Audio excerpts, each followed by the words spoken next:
Captain Jake Morrison stood on the bridge of the USS Horizon and watched the stars drift past through the main window. The year was 2387, and humanity had finally cracked the secret of faster-than-light travel through their new quantum fold drive technology. For 3 weeks now, Jake and his crew had been exploring deep space beyond the solar system, looking for signs of other life in the universe. The ship was massive by human standards, with over 300 crew members, including scientists, engineers, and military personnel, all working together on this historic mission. Dr. Lisa Carter was bent over her computer screen in the science lab, studying readings from their long-range sensors. She was the mission's head scientist and had spent most of her adult life dreaming about this moment when humans would finally meet other intelligent beings. The data coming through was strange, and she called up to the bridge to report what she was seeing. There were large metal objects moving in formation near a star system about 2 light-years away, and they were definitely not natural. Chief Engineer Danny Sullivan was in the engine room making final adjustments to their quantum fold drive when the alert came through the ship's communication system. All hands were to report to battle stations immediately. Danny had never heard Captain Morrison sound so serious before, and he quickly made sure all the ship's systems were running at peak efficiency. The Horizon might be an exploration vessel, but it was armed with the latest human weapons technology, including experimental plasma cannons that had never been tested in real combat. Communications. Officer Kate Williams was trying to establish contact with the unknown objects when they suddenly appeared on the main screen. The alien ships were unlike anything humans had ever imagined, with dark metal hulls covered in strange symbols and weapon ports that glowed with an ominous red light. There were at least 50 ships in the formation, and each one was larger than the Horizon. Kate sent out standard first contact protocols in multiple languages and mathematical sequences, but the response was not what anyone expected. The lead alien ship transmitted a message that was automatically translated by the ship's computer systems. The voice was deep and harsh, demanding that the human vessel surrender immediately and prepare to be boarded. The aliens identified themselves as the Zenthari Empire and claimed that this sector of space belonged to them by ancient right. Admiral Vextar commanded the fleet, and his words left no room for negotiation or discussion. Captain Morrison gathered his senior staff in the conference room to discuss their options. Dr. Carter urged caution and suggested they try to open peaceful negotiations with the aliens. She believed that any species advanced enough for interstellar travel must be reasonable and willing to talk. Chief Engineer Sullivan was more suspicious and pointed out that the alien ships were clearly designed for warfare rather than exploration.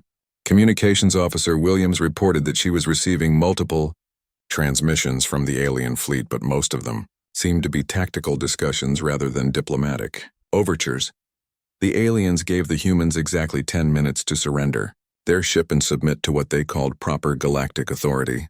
Admiral Vextar explained through the communication channel that the Zenthari Empire had been the dominant military force in this region for over 2,000 years, and no species was permitted to travel through space without their permission. The humans were ordered to hand over their technology and accept classification as a primitive species under Zenthari protection. Dr. Carter made one final attempt at peaceful contact, explaining that humans came in peace and were only seeking knowledge about other life in the universe. She offered to share human scientific discoveries and proposed establishing formal diplomatic relations between their species. The Zenthari response was swift and brutal as they opened fire on the Horizon without any further warning. The first energy blasts struck the ship's shields and sent shock waves through every deck.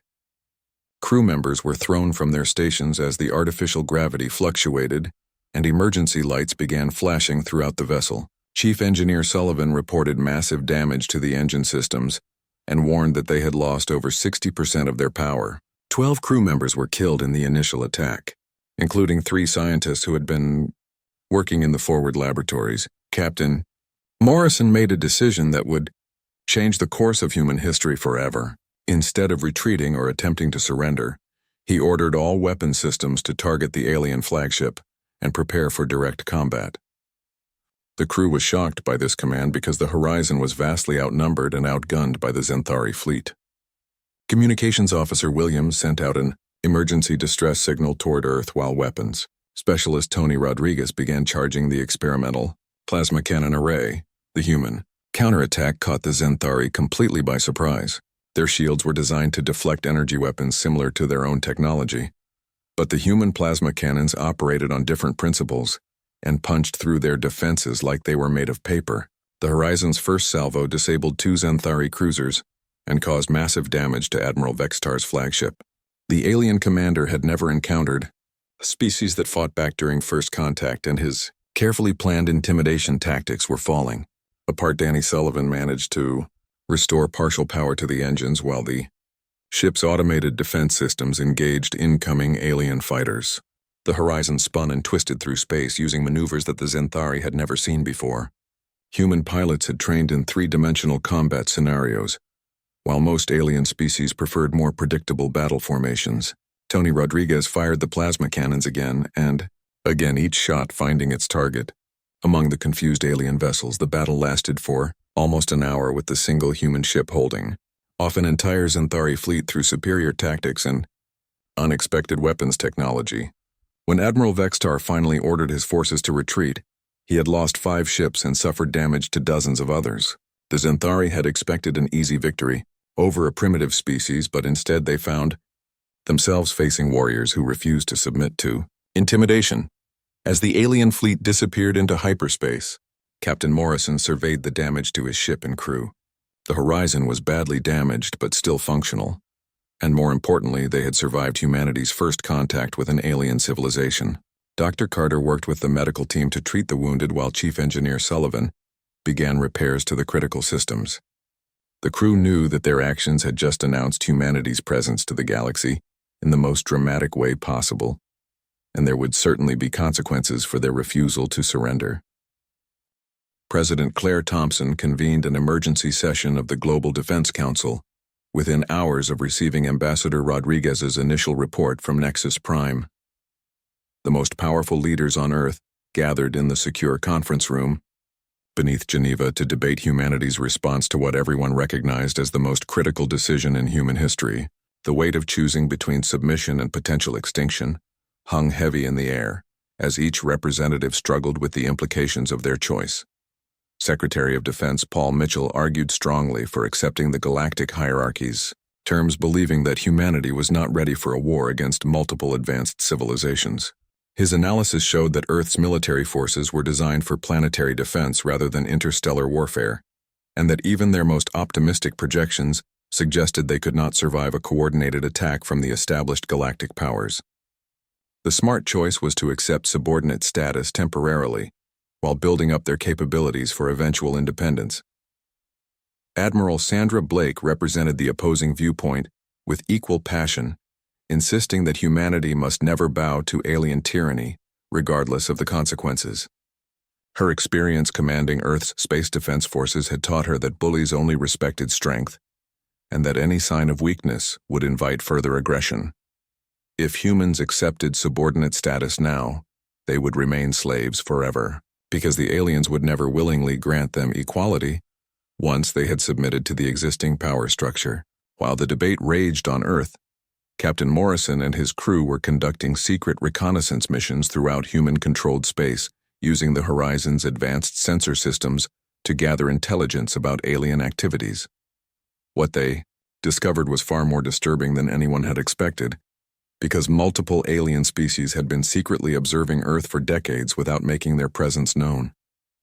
Hidden monitoring stations in the outer solar system had been tracking human technological development and reporting back to the major galactic powers. Intelligence analyst Mary Davis worked around the clock processing the data collected during these covert surveillance missions and uncovered evidence of a systematic campaign to prevent emerging species from achieving true independence. The major galactic powers had been deliberately interfering with the development of dozens of civilizations, either through direct sabotage or by providing just enough assistance to keep them dependent on alien technology. The established hierarchy was not a natural order but rather an artificial system designed to maintain the dominance of the oldest and most powerful species. Dr. Carter made a breakthrough discovery while analyzing captured Zenthari technology that had been recovered from the battle debris. The alien weapons and defensive systems were highly effective against their own energy-based technologies, but contained significant vulnerabilities to humanity's kinetic and plasma-based weapons. This explained why the human counterattack had been so successful, despite being vastly outnumbered. Chief Engineer Sullivan immediately began developing countermeasures and improved human designs based on these findings. The reconnaissance missions also revealed something even more important than technological advantages, because Captain Morrison's team made contact with representatives from 17 different species that had been suppressed by the galactic powers. These civilizations had achieved space travel independently, but had been forced to accept subordinate status or face economic isolation and military intervention. Many of them possessed advanced technologies that complemented human capabilities, and had been waiting for an opportunity to challenge the established order. When Ambassador Rodriguez returned to Nexus Prime for the second session, she carried with her humanity's official response, along with several surprises that the alien tribunal was not expecting. President Thompson had authorized her to reject the ultimatum completely and instead proposed the formation of a true galactic council where all species would have equal representation regardless of their age or military power. The proposal included detailed plans for shared governance, democratic decision-making, and mutual defense agreements that would protect smaller civilizations from domination. The established powers reacted to humanity's proposal with outrage and disbelief, calling it chaos and the end of civilized galactic society. Sage Luminous accused the humans of naive idealism that would lead to endless conflicts between competing interests. The Corvin representative calculated that democratic governance would destroy the economic stability that had allowed trade to flourish across thousands of star systems. The Valdorian delegation worried that scientific progress would slow to a crawl if every species had equal input into research priorities, regardless of their technological capabilities. Admiral Vextar, who had been brought to Nexus Prime specifically to discuss military action against humanity, demanded the right to lead a punitive expedition against Earth. The Zenthari commander was still furious about his defeat at human hands and insisted that a decisive military victory was necessary to maintain order throughout the galaxy. The other powers agreed, believing that crushing humanity would serve as an example to any other species that might consider challenging the established hierarchy. However, Ambassador Rodriguez was not finished with her presentation and revealed humanity's most important discovery to the shocked alien representatives. During their reconnaissance missions, the humans had not only made contact with the 17 suppressed species, but had also begun sharing technology and military coordination with them. Earth's quantum fold drive systems were already being installed on ships belonging to the Nalvorian bird-like beings, while the crystalline Temurians were adapting human plasma weapons to work with their unique energy manipulation abilities. The revelation that humanity had built a secret alliance with other oppressed species sent shockwaves through the tribunal, because it meant that any military action against Earth would trigger a galaxy-wide rebellion. The established powers had always been able to deal with individual species one at a time, but facing a coordinated resistance movement was an entirely different challenge. For the first time in millennia, the major galactic powers found themselves confronting the possibility that their system of control might actually be vulnerable. Colonel Adams provided a detailed military analysis showing that the combined fleets of the Alliance species could match the Zenthari Empire in both numbers and firepower, especially when equipped with human weapons technology. Dr. Johnson explained how sharing scientific knowledge between different species was already producing innovations that surpassed anything developed by the isolated galactic powers. Amy Foster presented cultural studies proving that the suppressed species were more creative and adaptable than their supposedly superior overlords. The tribunal session dissolved into chaos as representatives from different powers accused each other of failing to prevent this crisis. The Zenthari blamed the ethereal collective for not detecting the human alliance sooner, while the Corvins accused the Valdorians of underestimating human technological capabilities. The Ashanti Circle claimed that their spiritual warnings about cosmic imbalance had been ignored by the more materialistic powers. Ambassador Rodriguez used the confusion to her advantage, announcing that the Alliance species would proceed with forming their own galactic council with or without the participation of the established powers. The choice was now reversed, with the major civilizations being offered the opportunity to join a democratic system or face isolation and potential irrelevance. Humanity had turned the tables completely by refusing to accept the role of supplicant, and instead positioning themselves as the leaders of a new galactic order. As the session ended, Admiral Vextar declared that the Zenthari Empire would not tolerate this challenge to galactic stability and began assembling the largest military fleet in their history. The other powers reluctantly agreed to support military action, believing that crushing the human alliance was their only hope of maintaining control. However, they had seriously underestimated both human determination and the depth of resentment that existed among the suppressed species throughout the galaxy. Admiral Vextar assembled the largest military armada in Zenthari history, gathering over 3,000 ships from multiple species that remained loyal to the established galactic order. The massive fleet included heavy battleships from the Zenthari, Empire advanced stealth vessels from the Ethereal Collective, heavily armed merchant cruisers from the Corvan Trade Alliance, and specialized support ships from a dozen other civilizations. The Admiral commanded personally from his flagship, determined to make an example of humanity that would prevent any future uprisings against galactic authority. Earth's orbital defense stations detected the approaching alien fleet when it was still 3 days away from the solar system, and immediately transmitted emergency signals to every human installation throughout known space. Admiral Sandra Blake assumed command of humanity's defense forces with a fleet of only 400 ships, but these vessels incorporated revolutionary new technologies developed during the frantic months of preparation since first contact. The human fleet might be vastly outnumbered, but every ship had been upgraded with quantum fold drives, plasma cannon arrays, and experimental defensive systems. Captain Morrison commanded the newly commissioned USS Liberty, which served as Admiral Blake's flagship and featured the most advanced human technology ever assembled in a single vessel.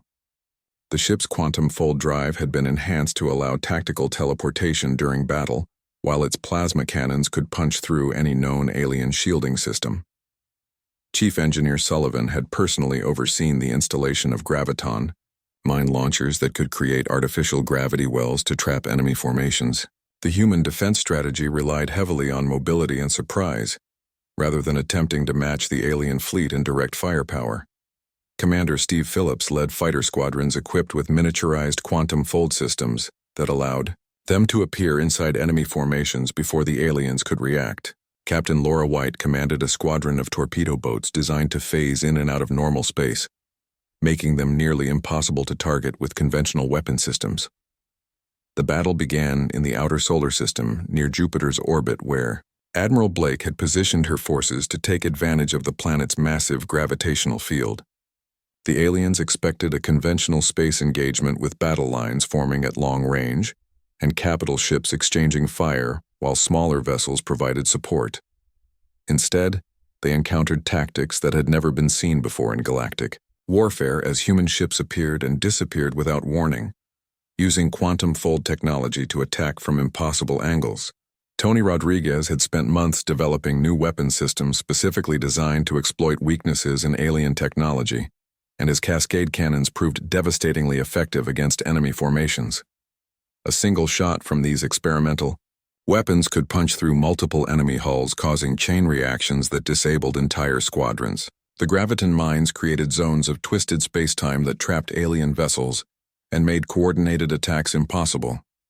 The Zenthari commanders found themselves fighting an enemy that refused to follow established tactical doctrines, making their superior numbers less effective than they had anticipated. Human ships would appear behind their formations, launch devastating attacks, and then disappear before return fire could be coordinated. The aliens had trained for centuries to fight battles according to predictable patterns, but humanity's three-dimensional combat experience and innovative technology created chaos throughout their carefully organized fleet. Most importantly, the humans demonstrated something that the galaxy had forgotten during thousands of years of rigid hierarchy.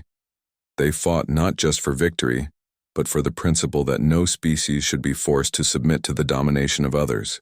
When human ships encountered disabled alien vessels, instead of destroying them, they rescued the crews and provided medical assistance. Many of the aliens who witnessed this unexpected mercy began to question whether their own leaders truly cared about their welfare or only about maintaining power. The tide of battle shifted dramatically when the Alliance species arrived with fleets of their own, equipped with human technology and fighting alongside Earth's forces. The Nalvorian bird-like beings proved naturally gifted at three-dimensional space combat, using their aerial instincts to execute maneuvers that left even experienced human pilots impressed.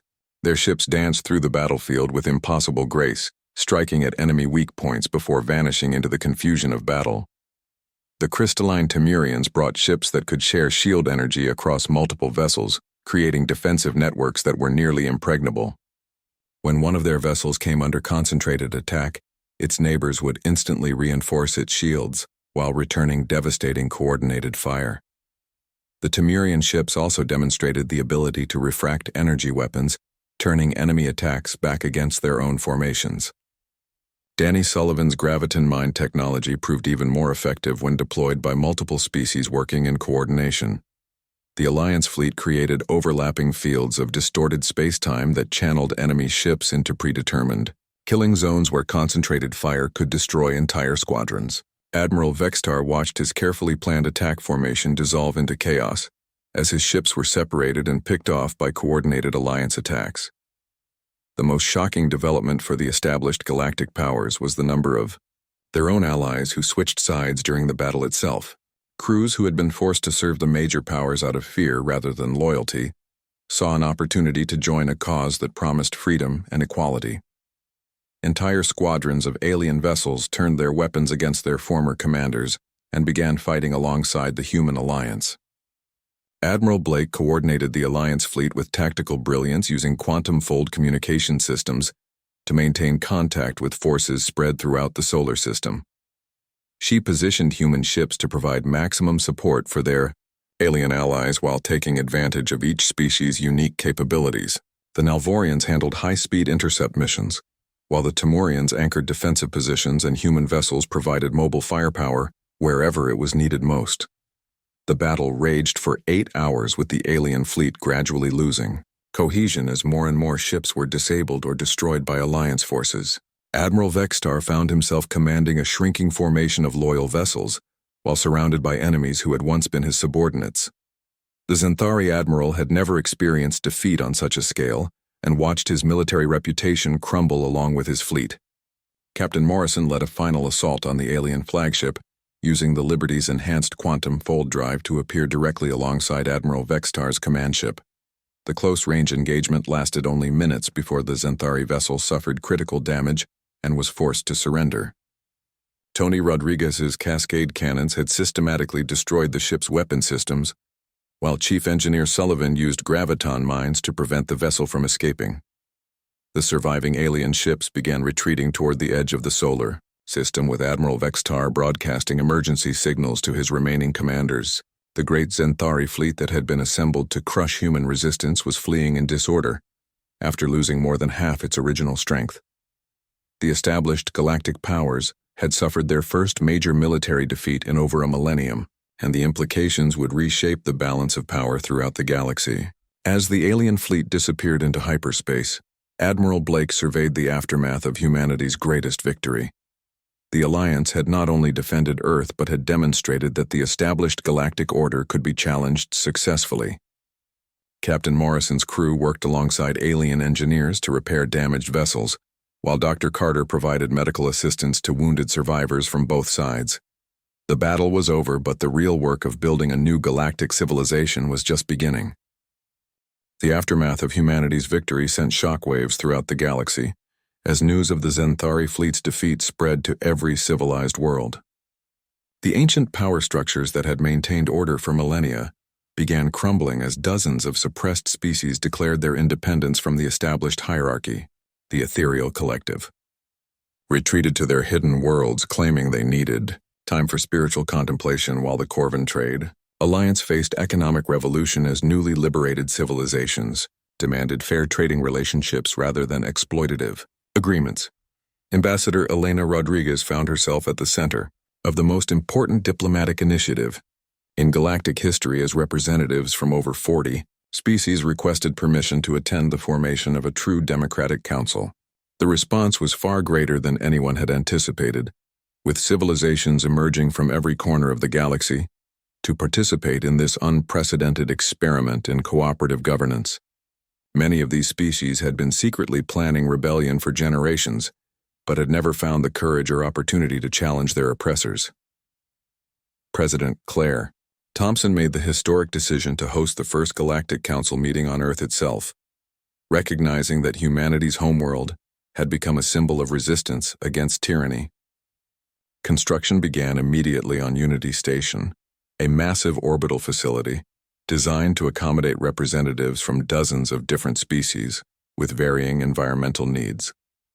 The station featured advanced life support systems that could maintain atmospheric conditions, suitable for silicon-based crystalline beings, oxygen, breathing mammals, and even energy-based life forms. The first challenge facing the new Council was establishing basic principles that all member species could accept regardless of their biological nature or cultural background.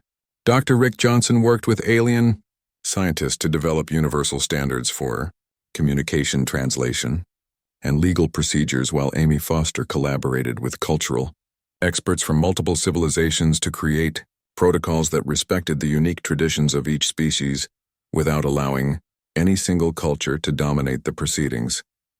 Captain Morrison received promotion to admiral and was chosen to head the newly formed Galactic Defense Force, which represented a fundamental departure from traditional military organizations.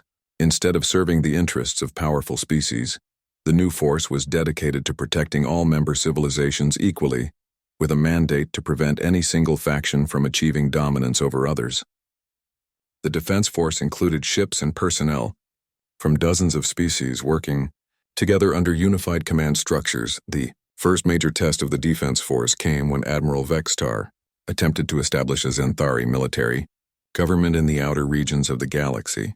The disgraced alien commander had gathered loyal forces from several species that refused to accept the new democratic order and declared his intention to restore proper galactic hierarchy through military conquest.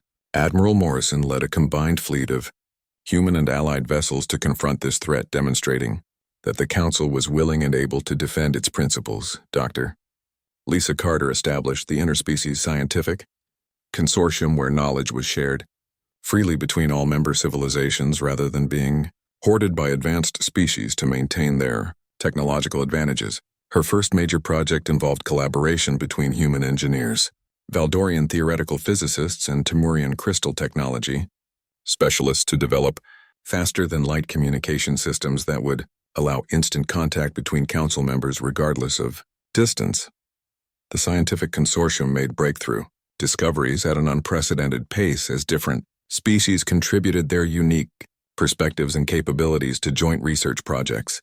The Nalvorian understanding of three-dimensional mathematics revolutionized human engineering, while crystalline, Temurian computing systems enhanced by human artificial intelligence created processing capabilities that surpassed anything achieved by individual civilizations.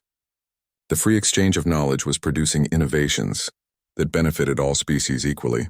Chief Engineer Danny Sullivan found himself working with alien technicians to adapt human quantum fold technology for use by species with completely different energy requirements and technological philosophies. The crystalline beings required systems that could interface with their living ship computers, while the energy-based Ashanti needed drives that could fold space without interfering with their spiritual connection to cosmic forces. Each adaptation led to new discoveries that improved the technology for all users. The political structure of the new council was based on principles of equality and representation that were revolutionary for galactic civilization. Every species, regardless of age, population, or technological development, received equal voting rights in council decisions. Larger civilizations could send more representatives, but each individual vote carried the same weight, ensuring that ancient species could not dominate newer ones through superior numbers or accumulated influence. Elena Rodriguez was elected as the first Secretary General of the Galactic Council in recognition of her role in organizing the alliance that had overthrown the old order. Her first official act was to establish the Universal Declaration of Species Rights, which guaranteed every civilization the freedom to develop according to their own nature without interference from more powerful neighbors. The declaration included protections for emerging species and strict limitations on the use of military force for political purposes. The Council faced its greatest challenge when the ethereal Collective emerged from isolation with claims that the new democratic system violated cosmic law and threatened the spiritual balance of the universe. The ancient beings possessed powerful psychic abilities and advanced technologies that they had never shared with other species. Sage Luminous demanded that the Council dissolve itself and restore the traditional hierarchy, claiming that chaos would destroy galactic civilization. However, the Council had grown stronger and more unified during its first months of operation, with member species demonstrating remarkable cooperation in the face of external threats. The Nalvorians used their aerial combat skills to scout ethereal positions, while the Temurians provided defensive shields for Council facilities. Human ships equipped with Tony Rodriguez's latest weapon design stood ready to defend the democratic principles that all member species had agreed to uphold. The confrontation with the ethereal collective was resolved through negotiation rather than warfare when several younger members of their species requested permission to join the Council independently. These progressive ethereals had grown tired of their civilization's isolation and wanted to participate in the galaxy-wide renaissance of scientific and cultural exchange. The split within ethereal society weakened their ability to challenge the Council militarily and forced them to accept the new order. Young human diplomat Peter Hayes, who had served as Elena Rodriguez's assistant during the formation negotiations, found himself appointed as the Council's first ambassador to unexplored regions of the galaxy. His mission was to make contact with the hundreds of species that remained undiscovered in distant spiral arms and invite them to participate in the democratic galactic community. The Council's greatest test lay ahead in determining whether their principles could scale to include an even larger and more diverse collection of civilizations. The final ceremony marking the formal establishment of the Galactic Council took place 1 year after humanity's first contact with alien civilization. Representatives from 67 species gathered at Unity Station to witness the raising of the Council flag, which featured a field of stars surrounding a central symbol, representing all member civilizations united in common purpose. President Thompson delivered the dedication speech, declaring that this day marked not just humanity's entry into galactic civilization but the birth of a truly civilized galaxy. As the ceremony concluded, Ambassador Rodriguez stood with her colleagues from dozens of worlds, watching the flag flutter in the artificial breeze generated by the station's atmospheric systems. The galaxy had changed forever, from a rigid hierarchy maintained by fear and domination to a cooperative community based on equality and mutual respect. Humanity had not simply joined galactic civilization, but had transformed what galactic civilization meant for countless species throughout the stars. The future remained uncertain, with many challenges ahead, but for the first time in millennia, every species had hope that they could shape their own destiny among the stars. News of the human victory over the Zenthari fleet spread through the galaxy faster than anyone could have imagined. The established galactic powers had not witnessed such a dramatic upset in thousands of years, and emergency meetings were called on every major homeworld. The ancient ethereal collective gathered their wisest sages to discuss this troubling development, while the merchant-dominated Corvin Trade Alliance calculated the economic implications of a new military force entering their carefully controlled markets. The scientific Valdorian Republic was fascinated by reports of human technology that could penetrate Zenthari shields, while the mystical Ashanti Circle consulted their spiritual guides about what this meant for the cosmic balance. Ambassador Elena Rodriguez received the most important message of her diplomatic career when an ornate alien vessel appeared in Earth's solar system carrying formal invitations written in 17 different languages. The message was clear and urgent, requesting that human representatives attend an immediate gathering on the neutral world of Nexus Prime to discuss the recent incident with the Zenthari Empire. Elena had spent 15 years in the diplomatic corps, but nothing had prepared her for the responsibility of representing all of humanity. In their first official contact with galactic civilization, the human delegation that departed for Nexus Prime included some of Earth's most capable individuals. Colonel Ben Adams brought military expertise gained from decades of tactical planning, while Dr. Rick Johnson represented the scientific community that had developed humanity's advanced technologies. Cultural attaché Amy Foster had studied every scrap of information about alien societies that human intelligence services had managed to gather. Together they formed a team that Elena hoped could navigate whatever challenges awaited them among the stars. The journey to Nexus Prime took 5 days using the Horizon's quantum fold drive. Technology and the humans spent every moment preparing for what might be the most important diplomatic meeting in history. Elena studied the limited information they had about each galactic power, while Colonel Adams analyzed tactical reports from Captain Morrison's battle with the Zenthari fleet. Dr. Johnson worked with Amy Foster to understand the cultural implications of humanity's violent first contact and how it might affect future negotiations. Nexus Prime was unlike any world the humans had ever imagined, with floating cities that defied gravity and atmospheric conditions that seemed to shift and change according to the needs of different species. The planet served as a neutral meeting ground where the major galactic powers could gather without any single faction having an advantage. Massive ships from dozens of different civilizations filled the orbital space around the world, creating a display of technological diversity that left the human delegation speechless. Upon arrival at the main conference facility, Elena quickly realized that this was not going to be the diplomatic meeting she had expected. Instead of a welcoming committee or cultural exchange, the humans found themselves facing what could only be described as a tribunal.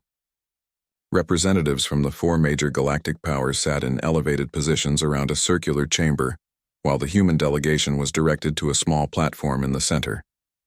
The message was unmistakable that humanity was here to be judged rather than welcomed as equals. The ethereal representative known as Sage, Luminous, spoke first in a voice that seemed to echo from everywhere and nowhere at once. The ancient being explained that galactic civilization had maintained peace and stability for over 10,000 years through a carefully balanced system where each species knew their proper place and function. The Zenthari Empire provided military enforcement and protection for all civilized worlds, while the Corvan Trade Alliance managed economic relationships and resource distribution. The Valdorian Republic advanced scientific knowledge for the benefit of all species, and the Ashanti Circle maintained spiritual guidance and cosmic harmony. This system had prevented major wars and allowed countless species to develop and prosper under the protection of their more advanced neighbors. Every civilization that achieved space travel was evaluated and assigned a role that best suited their capabilities and temperament. Most species were grateful for this guidance and accepted their position within the established hierarchy without question. The galaxy had become a place of order and predictability where conflicts were resolved through established procedures rather than violence. Dr. Johnson presented humanity's technological achievements, including detailed specifications for their quantum fold drive, advanced artificial intelligence systems, and terraforming capabilities. The alien representatives were clearly impressed by the sophistication of human science and technology. Several species had taken centuries to develop innovations that humans had achieved independently within decades. The Valdorian representative admitted that human plasma weapons represented a completely new approach to energy manipulation that their own scientists had never considered. However, this technological prowess only made the aliens more concerned about humanity's place in the galactic order. The Corvan Trade Alliance representative calculated that human manufacturing capabilities could disrupt established economic relationships, while the Ashanti Circle worried about the spiritual implications of a species that had developed such advanced technology without proper guidance. Most troubling of all was humanity's demonstrated willingness to use violence when faced with superior numbers and firepower. Sage, Luminous, delivered the tribunal's preliminary assessment with grave formality. Humanity possessed impressive technological capabilities and showed potential for contributing to galactic civilization, but their aggressive response to Zenthari authority revealed a dangerous tendency toward chaos and disorder. The established powers had worked too hard for too long to maintain galactic peace to allow a single species to upset the delicate balance that protected billions of lives. The verdict was presented as a choice, but Elena recognized it as an ultimatum disguised in diplomatic language. Humanity could accept subordinate status within the existing galactic hierarchy and agree to submit to Zenthari military oversight in exchange for protection and gradual integration into galactic society. Alternatively, they could face complete economic and military isolation with all galactic powers refusing trade technology transfer, or diplomatic recognition until humans learned to respect established authority. Elena requested time to consult with Earth's government before providing humanity's official response to the tribunal's demands. The alien representatives agreed to a temporary recess but made it clear that this was a courtesy rather than a right, and that humanity's answer would determine whether they faced peaceful integration or permanent exile from galactic civilization. As the session ended, Elena began formulating plans for what she knew would be humanity's rejection of subordinate status. Colonel Adams had been taking careful notes throughout the HFY proceedings and shared his tactical assessment with the delegation. During their private discussions, the major galactic powers were clearly concerned about humanity's military capabilities, but they had also revealed important information about their own strengths and weaknesses. The fact that they felt the need to present a united front suggested that their alliance was not as stable as they claimed. Dr. Johnson was fascinated by the technological information that had been shared during the presentations and realized that humanity's independent development had led to several innovations that were unknown to galactic science. Amy Foster noted the cultural arrogance displayed by the alien representatives and their assumption that their system was the only possible way to organize galactic civilization. Elena recognized that humanity was being offered the choice between slavery and war, but she also saw an opportunity to propose a third alternative that could change everything.